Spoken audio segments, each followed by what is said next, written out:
विद्या ज्ञान परीक्षा की तैयारी करने वाले सभी बच्चों को नमस्कार।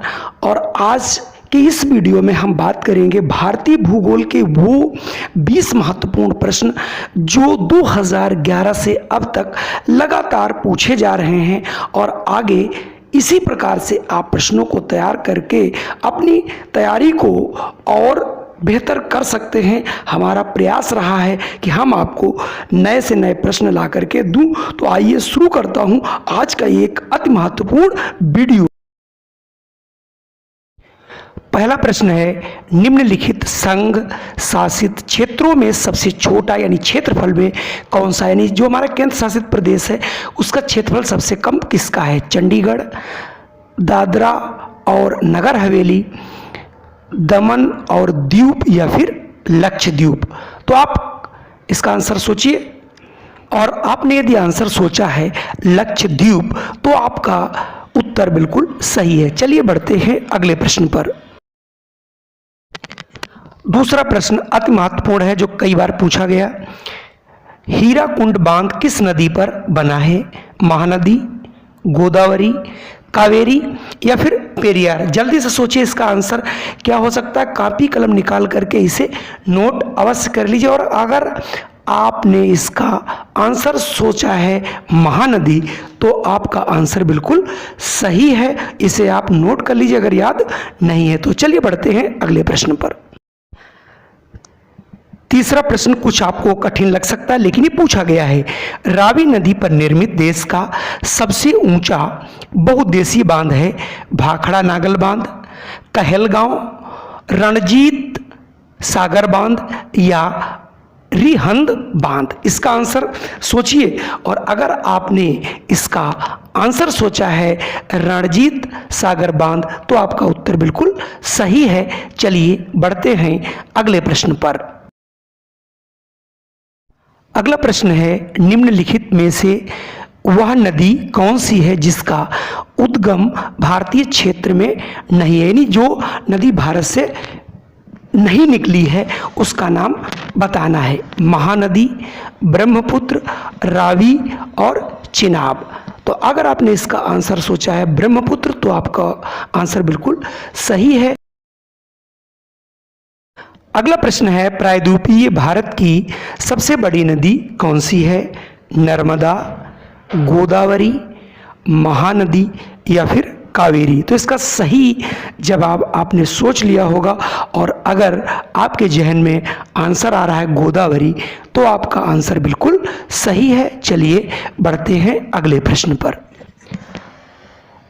अगला प्रश्न है, निम्नलिखित में से वह कौन सा है जो गेहूं की खेती नहीं करता? कर्नाटक, महाराष्ट्र, पश्चिम बंगाल या फिर तमिलनाडु? अच्छा प्रश्न है, सोचने वाला प्रश्न है और बेहद इम्पोर्टेंट प्रश्न है। बहुत सी परीक्षाओं में बार बार ये प्रश्न पूछा जा रहा है। इसलिए अगर आपने इसका आंसर सोचा है तमिलनाडु तो आपका उत्तर बिल्कुल सही है। जी हाँ, तो आज से याद कर लीजिए कि अगर आपको 4 राज्य दिए हों कर्नाटक, महाराष्ट्र, पश्चिम बंगाल, तमिलनाडु, तो तमिलनाडु में जो है गेहूं की खेती नहीं होती। अगला प्रश्न है, भारत में सबसे पहला कॉटन मिल यानी कपड़े का मिल निम्नलिखित में से किस शहर में स्थापित किया गया था? सूरत, मुंबई, अहमदाबाद या फिर कोयम्बटूर? और अगर आपने आंसर चुना है मुंबई तो आपका आंसर बिल्कुल सही है। चलिए बढ़ते हैं अगले प्रश्न पर। अगला प्रश्न है, सिंह भूमि किसके लिए प्रसिद्ध है? यानी वहाँ क्या पाया जाता है? कोयला, लोहा, तांबा या फिर एल्युमिनियम? सोचिए, बहुत अच्छा प्रश्न है।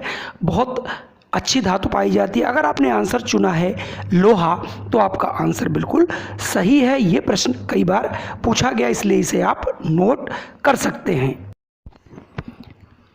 अगला प्रश्न बेहद इंपॉर्टेंट, कई बार पूछा गया। हरित क्रांति का संबंध किस फसल से है? चावल से, गेहूं से, दालों से या फिर गन्ने से? बहुत इंपॉर्टेंट प्रश्न है। और अगर आपने इसका आंसर पढ़ा है गेहूं, क्योंकि आपके पुस्तक का भी प्रश्न है इसलिए आपको जरूर आ रहा होगा, तो आपका आंसर बिल्कुल सही है। चलिए बढ़ते हैं अगले प्रश्न पर।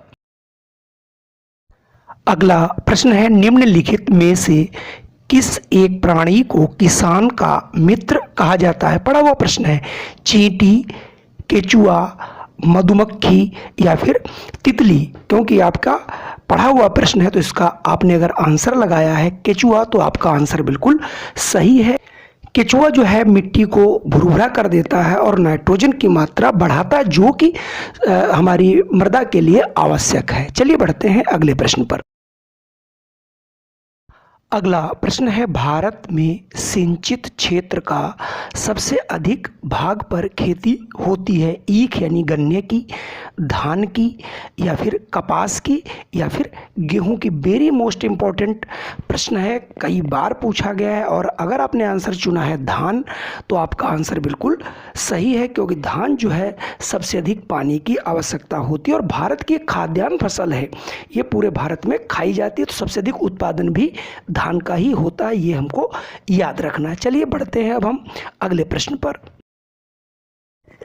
अगला प्रश्न है, भारत में सबसे बड़ी सिंचाई नहर का नाम क्या है? यमुना नहर, सरहिंद नहर, इंदिरा गांधी नहर, अपर दोआब नहर? और आपने अगर इसका आंसर पढ़ा है इंदिरा गांधी नहर तो आपका आंसर बिल्कुल सही है।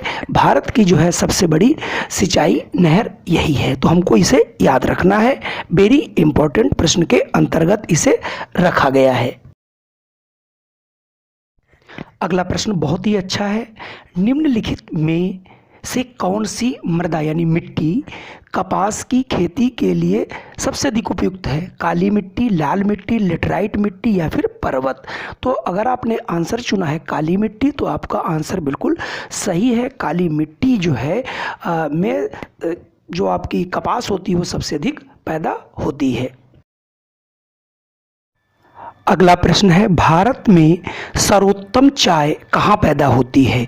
जोरहाट, दार्जिलिंग, नीलगिरी या फिर मुन्नार?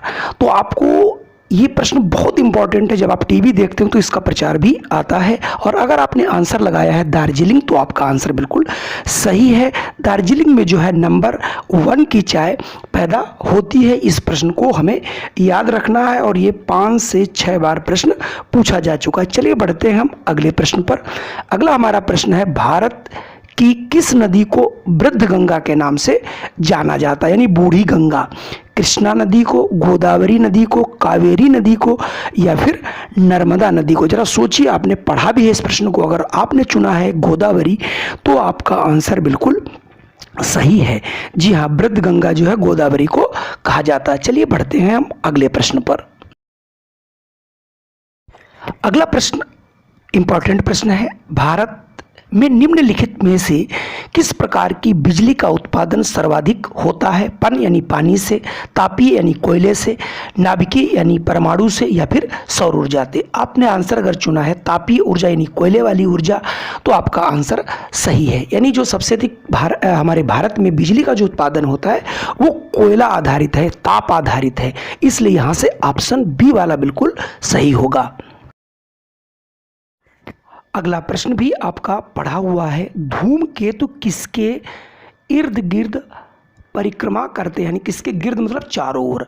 पृथ्वी के, शुक्र के, सूर्य के, बृहस्पति के? आपने पढ़ा है और इसका सही आंसर अगर आपने लगाया है सूर्य तो आपका आंसर बिल्कुल सही है। जो धूमकेतु है, छोटे छोटे जो पिंड हैं वो सभी पिंड सूर्य की परिक्रमा करते हैं, लेकिन यहाँ पर धूमकेतु पूछा गया तो धूमकेतु भी जो है सूर्य की परिक्रमा करते हैं। चलिए बढ़ते हैं अगले प्रश्न पर। अगला प्रश्न वेरी इंपॉर्टेंट प्रश्न है कि भारत में वर्षा वन पाए जाते हैं, आपके किताब का ही है।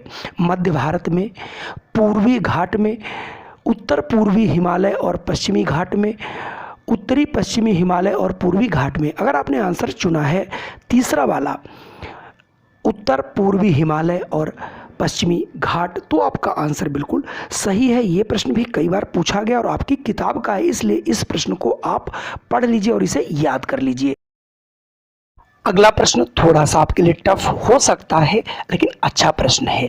तिब्बत में सांग कहलाने वाली नदी कौन सी है? गंगा, ब्रह्मपुत्र, सिंध या फिर तीस्ता? और आपने अगर इसका आंसर लगाया है ब्रह्मपुत्र तो आपका आंसर बिल्कुल सही है। जी हाँ, ब्रह्मपुत्र अपने हम लोग कहते हैं और तिब्बत में इसको सांग के नाम से जानते हैं। तो आज के ये 20 प्रश्न आप लोगों को कैसे लगे, इसके लिए हमें कमेंट आप लोग जरूर कीजिए। और आपको कौन कौन से वीडियो चाहिए, किस किस सब्जेक्ट के, वो मैं बनाता रहूँगा आपके सजेशन पर भी, और मैं अपने आप से भी बनाता रहूँगा। फॉर्म कब तक आएंगे थोड़ा सा इंतज़ार कीजिए, उसकी भी जानकारी आपको इस चैनल के माध्यम से शायद सबसे पहले दी जाएगी। धन्यवाद। और अगर चैनल पे पहली बार आए तो कृपया इसे लाइक कर दें, सब्सक्राइब कर लें और अपने इष्ट मित्रों को शेयर भी कर दें। जय हिंद, वंदे मातरम।